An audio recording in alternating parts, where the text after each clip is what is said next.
Jai Sri Swaminarayan. All the students of Standard 9, I welcome in my lecture. Dear student, I am going to start chapter number 3, Movement Towards a New World. Global trends between two world war. Movement towards the new world, नए विश्व के लिए movement is, we everyone know about, as I taught you, I explained about the First World War in my previous chapter. पिछले chapter में हमने आपको world war first के बारे में डिस्कस किया था. अब now as we everyone know, उसका जो रिजल्ट था वो कैसा निकला था. What was the result? बहुत ही घातक, डेंजरियस, खतरनाक उसके परिणाम निकले थे. जर्मनी, इटली जैसी की हालतें खराब हो चुकी थी. There was lot of loss. बहुत जबरदस्त लॉस हुआ था इकोनॉमिकली दृष्टि से एंड ह्यूमन पावर की. So after the First World War के बाद में people became economically poor. आर्थिक दृष्टि से बहुत कमजोर हो गए. 4 साल तक युद्ध चला था. संपूर्ण व्यवस्थाएं किसमें झोंक रही थी? युद्ध के अंदर. और इसी कंडीशंस के अंदर आप क्या समझेंगे कि सुदृढ़ होगा? यहाँ इंग्लैंड और इनकी हालतें भी खराब हो चुकी थी. विकसित देशों की हालतें भी खराब हो चुकी. The developed countries' condition also became very distinct. The immediate government is power were unsuccessful. अब वहाँ की जो वर्तमान उस समय की जो सरकार थी, वहाँ की वर्तमान उस समय की सरकार वो सफल नहीं हुई टू इम्प्रूव द कंट्री को आगे बढ़ाने में सफल नहीं हुई. People lost trust in democracy. और ऐसी स्थिति में पब्लिक को डेमोक्रेसी से क्या हो गया? मिसट्रस्ट हो गया. They lost the trust in the democracy. Democracy से उनका मन उठ गया और उनका विश्वास हट गया. डिक्टेटरशिप, तानाशाही बढ़ने लगी विश्व के अंदर. Dictatorship begin in the some countries. कुछ कंट्री के अंदर डिक्टेटरशिप, तानाशाही शासकों का शासन आया. Which became driving force to the second world war. और जिसने द्वितीय विश्व युद्ध को बढ़ाया गया. विश्व युद्ध के लिए और बढ़ाया मतलब उसको ऐसे प्रोड्यूस किए, ऐसी परिस्थितियां प्रोड्यूस की जिससे विश्व युद्ध सेकंड भी हुआ. अब ऐसे कौन कौन से ट्रेंड्स थे, ऐसी कौन कौन सी इवेंट्स थी, ऐसी कौन कौन सी ऐसी इवेंट बनी जिससे विश्व के अंदर, वर्ल्ड के अंदर ऐसे कौन से पावर का उदय हुआ? To increase which type of power which take to the second world war, which took the second world war, जो द्वितीय विश्व युद्ध की ओर वर्ल्ड को धकेल दिया या ले गया. तो यहाँ टुडे इसी 4 आज हम यहाँ जितने 4 घटनाओं के बारे में पढ़ेंगे उसमें पहला है fascism in Italy. Fascism in Italy, Italy के अंदर फासिज्म का जन्म होना.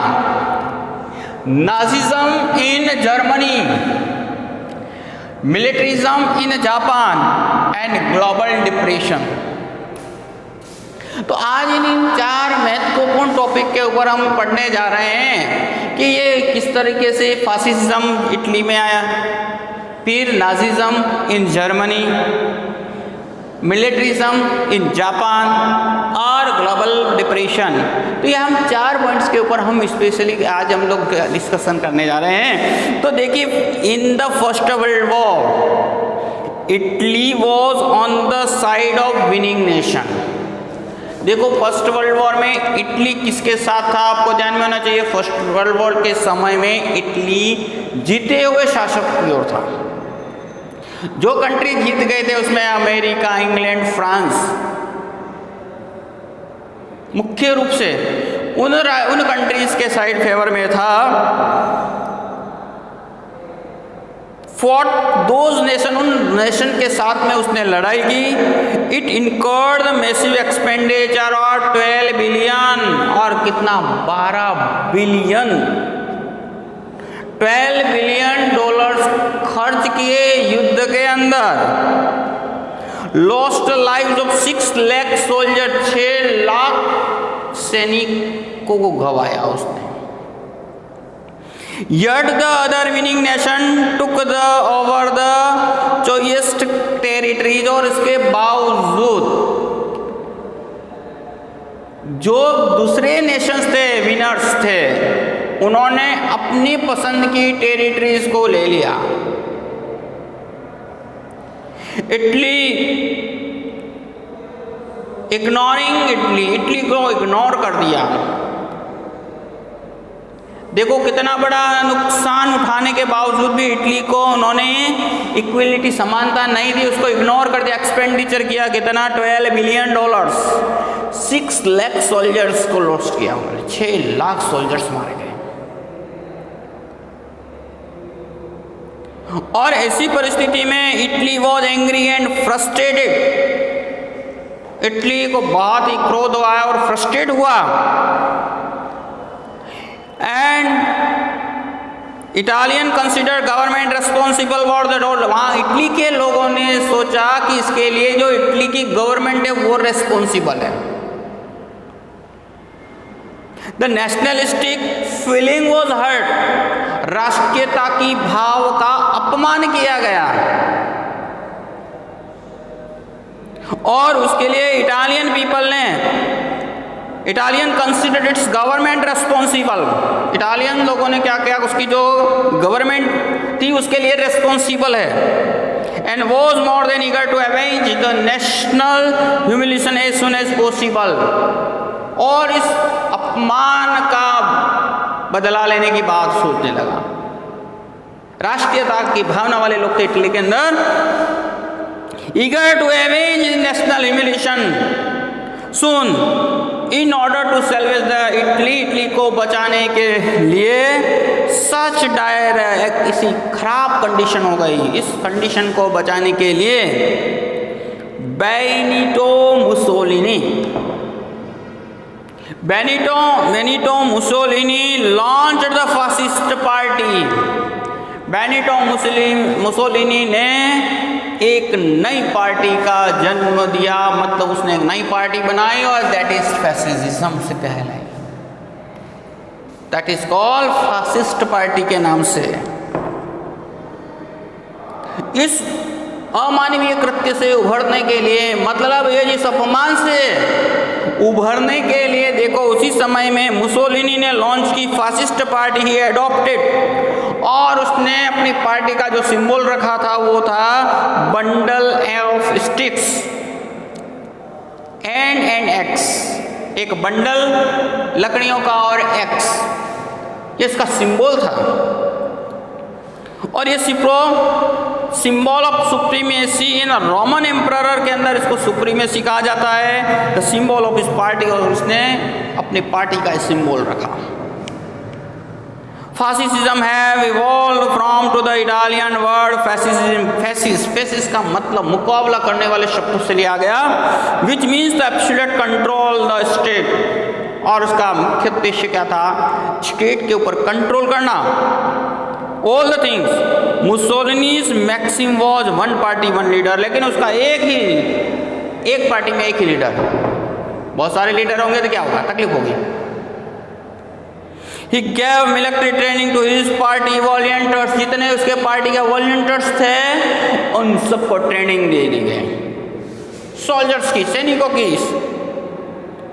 Training of this party volunteer and who wore black uniform, और क्या पहनते थे वो? Black uniform.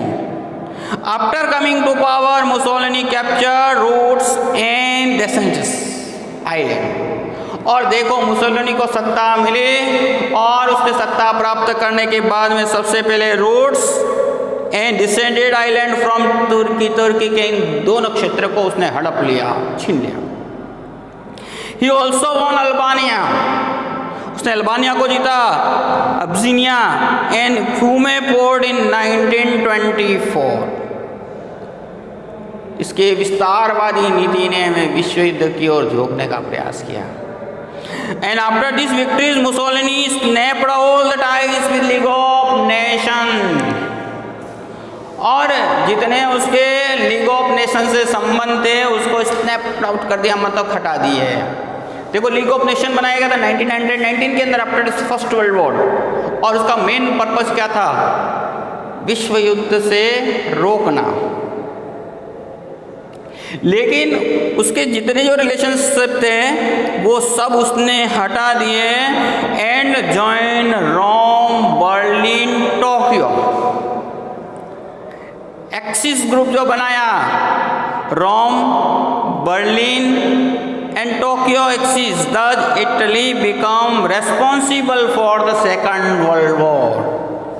और इस तरह से इटली रेस्पॉन्सिबल हुआ सेकंड वर्ल्ड वॉर के लिए। तो अब आपको ध्यान देना चाहिए कि जो फासिज्म का उदय कैसे हुआ, हाउ, कौन था उसका, और उसके लिए रेस्पॉन्सिबल पॉइंट, उसके उदय होने के पीछे कारण क्या था।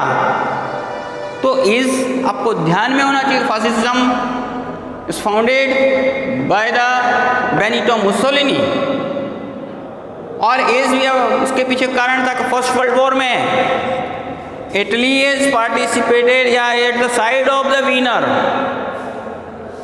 बट विनर्स जो थे दे इग्नोर्ड द इटली, है ना, इटली को उसने इग्नोर किया। इवन मतलब कितना, 12 बिलियन डॉलर्स उसने युद्ध के ऊपर खर्च किए थे, और 6 lakh soldiers lost their life in the war. और इतना बड़ा योगदान देने के बाद भी जो विनर्स थे जीते हुए, उन्होंने कोई इग्नोर, पूरा का पूरा उसको इग्नोर कर दिया। और इन दैट कंडीशन जो इटालियन पीपल थे उन्होंने इस चीज को अपमान समझा और रेस्पॉन्सिबल वहां की गवर्नमेंट को समझा। उसी समय में मुसोलिनी ने अपने पार्टी बनाई फासिज्म को, और ये फासिज्म आगे जा करके सेकंड वर्ल्ड वॉर के लिए एक कारण बना। दूसरा पॉइंट है Nazism in Germany. Nazi Germany had lost the first world, देखो हमारा फर्स्ट वर्ल्ड वॉर के लिए रेस्पॉन्सिबल जर्मनी था, और जर्मनी इस युद्ध को हार गया। इट वॉज इकोनॉमिकली रूइंड, और आर्थिक दृष्टि से बिल्कुल खत्म हो गया, तबाह हो गया। Paris peace process has compelled Germany to sign treaty of Versailles, और देखो यहाँ फ्रांस, पेरिस के अंदर जो समझौता किया गया शांति का, वो उसके कंपेल किया, उस ट्रीटी को दबाव डाल करके उसके ऊपर साइन करवाए गए, surrender. German were extremely angry with unjust treaty, और ये अन्याय से भरी इस ट्रीटी के लिए जर्मनी लोग बहुत गुस्से में आए। Alfred Hitler join national socialist German worker party, और उसी समय हिटलर, एडोल्फ हिटलर ने सोशलिस्ट जर्मन वर्कर पार्टी को ज्वाइन किया in 1919। This party came to be known as Nazi party, और इस पार्टी को नाजीज पार्टी के नाम से जाना जाता है। The Nazis philosophy included nationalism and socialism, देखो एक ही विश्वास रखती थी, नेशनलिज्म, राष्ट्रीयता की भावना भरी हुई थी, सामाजिकता एवं राष्ट्रीयता। And after the death of the German president वहाँ उस समय जो जर्मन प्रेसिडेंट था उस समय का हिंडेनबर्ग, उसकी डेथ हुई। Hitler assume the post to establish the dictatorship rule, और यहाँ हिटलर को सत्ता या ताजपोशी हुई, उसने सत्ता पाई और डिक्टेटरशिप शुरुआत हो गई जर्मनी के अंदर। And he adopt stern aggressive policies, और उसने स्टर्न एक कठिन पॉलिसीज का निर्वाह किया। And led German towards the narrow nationalism, और जर्मनी को राष्ट्रीयता, सकड़ी राष्ट्रीय नैरो नेशनलिज्म की ओर ले गया। German consider Hitler as a fuhrer, और जर्मन के लोग उसे उसका सेवियर समझने लगे, फॉरर समझने लगे। लेकिन ये जो राष्ट्रीयता थी, इस राष्ट्रीयता ने इस नैरो माइंडेड सक्रियता को जन्म दिया और उसने ये विश्व युद्ध की ओर धकेला। Nazi soldiers wore blue military, Nazi के जो सोल्जर्स थे वो क्या पहनते थे? Blue military uniform, struck a red stripe, और रेड स्ट्रिप लगाते थे their soldier, and wore a symbol of swastika, और स्वास्तिक का सिंबल पहनते थे। Hitler authorization to militarism nature become obvious and coming to power, और देखो हिटलर्स ऑथोरिटेरियन एंड मिलिटरिज्म, अब धीरे धीरे मिलिट्री का बहुत ज़्यादा एक्सपांशन होने लगा। उसके पावर में आने से एक militarism, His main aim was to emerge Germany a major power, और उसका एक ही उद्देश्य था जर्मनी को powerful banana. Its main purpose to make Germany powerful, विश्व में जर्मनी सबसे पावरफुल हो ऐसा। In the name of purification of German race, German race को प्यूरिफाइड करने के लिए his policies were targeted as extremists, Jews, gypsies and mentally challenged people। अब देखो यहाँ पे उसने इस जर्मन के लिए टारगेट बनाया यहूदी लोगों को, जिप्सिस को, और मेंटली जो जैसे चैलेंज पीपल थे उनको सीधा टारगेटेड बनाया। By the end of second world war innumerable European Jews lost life, और द्वितीय विश्व युद्ध के बाद कई जो जैविस लोग थे उन्होंने अपना जीवन खोया। वाइल नॉन ए हॉलोकॉस्ट, और उसको यहाँ हॉलोकॉस्ट के नाम से जाना जाता था। Hitler's expansion military action against neighbouring country, देखो शुरुआती दौर में क्या किया हिटलर ने? अपने जो नेबरिंग कंट्रियों को स्नेच किया, उनके प्रति जो भाव अच्छे नहीं थे उनका आसपास के स्टेट को उसने टारगेट बनाया, और policies extreming a certain groups and led the second world war and became an important reason for the same, क्योंकि आसपास की जो कंट्री को उसने अपना टारगेट बनाया और आगे एक्सपांसन किया अपने स्टेट्स का, और इस तरह उसका जो विद्रोह है वो बढ़ता गया, और बढ़ते बढ़ते जर्मनी अपने आप को पावरफुल समझने लगा, और ज़्यादा से ज़्यादा उसने अमेरिका वगैरह को तक को भी छेड़ने का, और डेफिनेटली ही वॉज पावरफुल, उस समय बहुत ही पावरफुल था, इसमें कोई संदेह नहीं। लेकिन कुछ गलतियों की वजह से युद्ध, दूसरा विश्व युद्ध भी हार गया। लेकिन ये जर्मनी हम लोग रिस्पॉन्सिबल समझते हैं कि उसने सेकंड वर्ल्ड वॉर की ओर ले गया विश्व को। मिलिट्रिज्म इन जापान, अब जापान की बात आती है तो according to treaty of Versailles in 1919, 1999 के अंदर 1919 के अंदर एक वर्साइल की ट्रीटी हुई थी, हमने फर्स्ट सेकंड चैप्टर के अंदर पढ़ा था। Japan got the benefit of the provision of China, और जापान को चाइना का प्रोविजन मिला था बेनिफिट में। England and France distributed many region of Germany, तो इंग्लैंड और फ्रांस ने क्या किया? कई जर्मनी के कई भागों को बांट लिया। देखो सबसे पहला आपने जब हमने वर्साइल की ट्रीटीज पढ़ी थी तो फ्रांस ने जापान का पूरा बदला लिया था, जर्मनी का पूरा बदला लिया था, उससे हड़पे हुए सभी राज्य ले लिए, उसके ऊपर फाइन लगाया। कई रीजन को उसने डिस्ट्रीब्यूट किया between, and Japan was quite displease था और उससे असंतुष्ट था Japan. This and in the 1921-22 Washington meet के अंदर Japan had to agree they have only 35% of English and American naval force, और वो मात्र उसको नेवल फोर्स रखने के लिए फोर्स किया गया इस मीटिंग के अंदर 35% only force of the England and America. Japan also had to vacate the island to Sakhalin and Siberia. अब जापान को ये 2 आइलैंड खाली करने के लिए भी कहे गए, शेकलिन और Siberia. The Japan's youth was angry at this, और उस पर जापान के जो युवा लोग थे बहुत गुस्से हुए। And during this time there was election in Japan, और उसी समय जापान के अंदर इलेक्शन होने वाले थे। And party supporting militarism got majority, और जो पार्टी मिलिट्री को सपोर्ट करती थी वो जीत गई। The military nationalism of Japan adopt the policy of expansion of, जब देखो मिलिट्री सपोर्ट करने वाली जब पार्टी आई तो एक ही टारगेट रखा, expansion.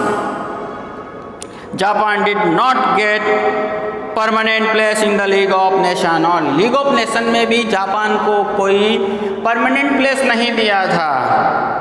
And the western countries could not stop the imperialist activity of Japan, और जापान की इम्पेरियलिस्ट पॉलिसी को रोक नहीं पाया इंग्लैंड, या जो ये नेशन है वो रोक नहीं पाए। जापान कैप्चर्ड मंचूरिया, जापान ने सबसे पहले मंचूरिया को कैप्चर किया। Establish the Manchukuo government in 1932। Also it capture the Korea, Mongolia, इसके बाद में Shantung and provision of China की इन प्रोविजंस को भी उसने हड़प लिए। It improve its relation with Germany and Italy, और फिर उसने क्या किया, जो कंट्री विरोध में थे उन्हीं कंट्री के साथ उसने रिलेशनशिप बढ़ाए। जर्मनी और इटली के साथ में उसने अपना संबंध स्थापित किए। And string the imperialism and after emperor Meiji emperor Hirohito 1936 के अंदर जो आया, encourage this activity of Japan, Japan की इस एक्टिविटी को और बढ़ावा दिया। Thus Japan snapped all ties with the League of Nations, League of Nations के साथ जो संबंध है जिस ग्रुप के अंदर था उसे स्नैप आउट कर दिया, हम उसको छोड़ दिया है। जितनी टाइज थी, जितने बंधन थे उससे मुक्त हो गया, और इस तरीके से जापान भी रेस्पॉन्सिबल बना विश्व युद्ध के लिए। फिर हम लोग आते हैं ग्लोबल डिप्रेशन की बात है 1929 से 32। एज वी एवरीवन नो, जैसा हम जानते हैं प्रथम फर्स्ट वर्ल्ड वॉर बहुत ही डिस्ट्रक्टिव था और बहुत ही material and many loss lives of the people, संपत्ति का भी नुकसान हुआ था, ह्यूमन बीइंग का हुआ था, पूरी सोसाइटी हैव चेंजेस। बट जैसा फर्स्ट वर्ल्ड वॉर के बाद में ऐसा लग रहा था कि after first world war there में बी पीस, एक शांति स्थापित होगी, लेकिन ऐसा नहीं हुआ। Suddenly a large number of share begin to sold in the Wall Street stock, आर्थिक दृष्टि से ऊपर आने के बजाय वो डाउन होता गया।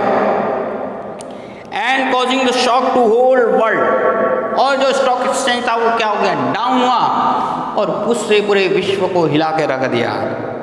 Shattered economic conditions of nation, सभी कंट्री की जो इकोनॉमिक कंडीशन को उसने बिखेर डाला। Giving the birth no great global depression, और इस मंदी ने पूरे देश विश्व में मंदी का वातावरण।